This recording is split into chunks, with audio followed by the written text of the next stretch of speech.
দেবাশিস বললো না, রিলায়েন্স এসে কিংবা অল ইন্ডিয়া ফুটবল ফেডারেশন তার সত্ত্ব বিক্রি করে দিয়ে দেশের ওই ফুটবলের ওই স্থানটাকেও পরিবর্তন করে ক্লাবগুলোকে হত্যা করে দিয়ে গেছে। কারণ আপনি দেখুন, জেসিটি বন্ধ হয়ে গেছে, ডেম্পো বন্ধ হয়ে গেছে, মাহিন্দার বন্ধ হয়ে গেছে, সালগাঁওকার বন্ধ হয়ে গেছে, ভাস্কো বন্ধ হয়ে গেছে, কেরালের টিমগুলো বন্ধ হয়ে গেছে, আইআইটি বন্ধ হয়ে গেছে, বহু এসবিটি বন্ধ হয়ে গেছে, সব বন্ধ হয়ে গেছে। কেন? একটা ফ্র্যাঞ্চাইজি দিতে হবে। 100 বছর ধরে আমরা এই লড়াই করে ভারতবর্ষকে নার্স করেছি, আমরা ফ্র্যাঞ্চাইজি দিয়ে খেলতে যাব?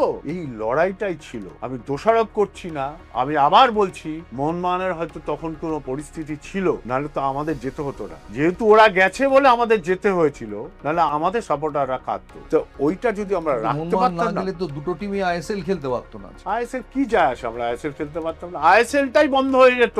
এতদিন চলতো না আমরা না থাকলে। সুভাষ বমি বলে গেছিল যে আমরা যাব না, ওরা আসবে আমাদের কাছে।